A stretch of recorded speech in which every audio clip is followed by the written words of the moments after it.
Hey folks, it's Grant over at Local Cogon Farms. I just wanted to shoot a quick video for you guys on a hoop house that we just prepped for goats. This is very similar to what we do for the pigs because you know, after the goats are out of here, odds are we'll probably throw some pigs in here anyway. And so what we did, so we've got a 20-foot wide by 100-foot hoop house. We just put cattle panels attached into the frame of the hoop house at half of it. So we've got 50 feet where we put the hay. That's because we want to start redoing the second half of the house over here to actually start using for optional hay storage.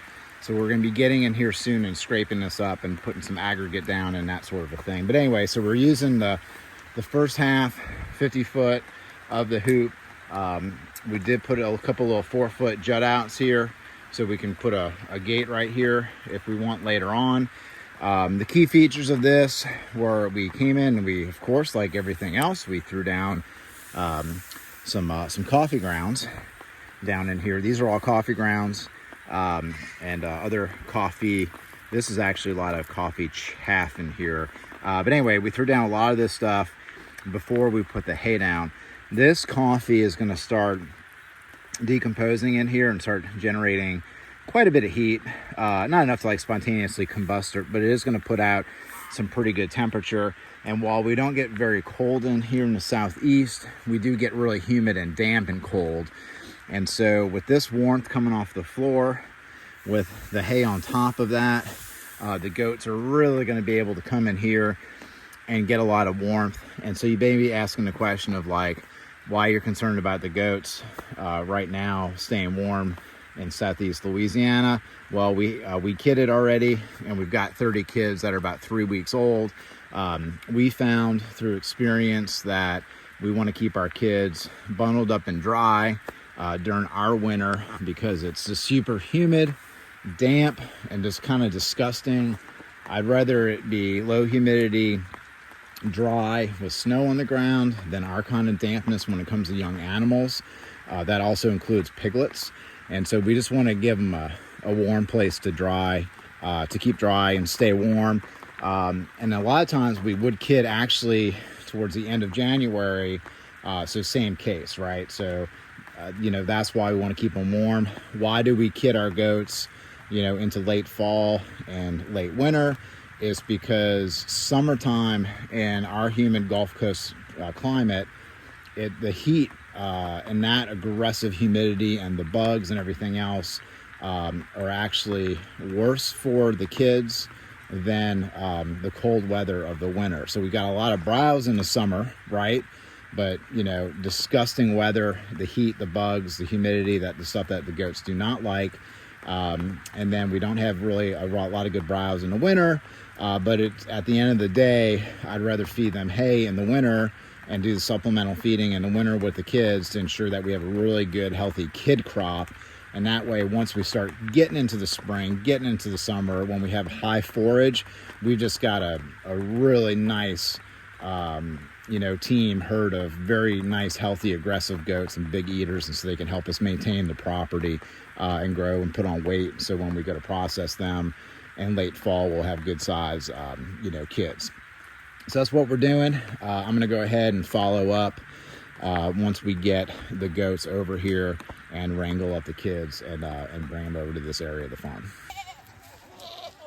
All right, we got the kid goats all wrangled up. We had put out some panels like this, creating a funnel into the hog trailer. And we have to do it, what 4 times, 4 rounds to get them all in. We have to catch a couple by hand, but that's fine. So now all the mamas are going to follow us.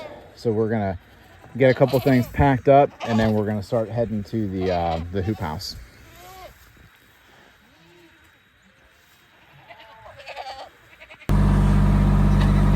All right, we made it to the hoop.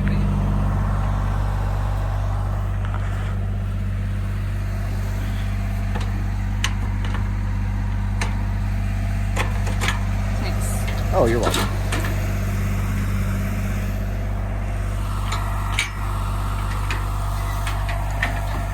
Oh, I'm so excited to release the Kraken.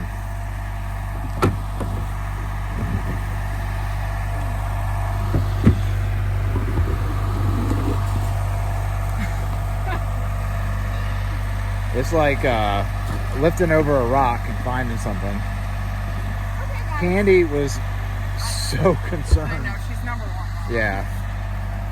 She does get the number one mom award. Where is she? She came. No, I know, but she must have started eating the pumpkin. All right. Just wanted to wrap up the day after moving the goats into the hoop house area. We did move the cattle into this area to get after all the hay that we had not used for the goats. These bales were a bunch of older bales that we had bought at a good price this year. We bought, a couple loads of these bales just to use in the beginning of the season where we needed hay, because we're gonna place these in areas where we needed them. So kind of like bale grazing, sort of, using some low quality hay. There is some good quality hay in there, but it's under a whole bunch of kind of rotted out layers. But the funny thing is sometimes cattle like this fermented hay better than beautiful crisp hay, so it kind of just depends. But anyway, so we got them moved into this area. We're probably going to leave them in here for about 2 days. So we are going to let them have the hay and the forage that's out there tonight. We're going to supplement feed them tomorrow, just because I want them to manure in this area. And then we're going to move them on to the next area on the other side of this fence. That's the single strand that's like right here. So, and then we're going to leave the hay in here. And this is all the Cogon grass still. The next step after this is that we're either going to bring the cattle back in here with more hay, or we're gonna, if this is about an acre, this big section of Cogon that we've got, we're gonna bring that group of feeder pigs in here, which is about a group of 17 head of pigs.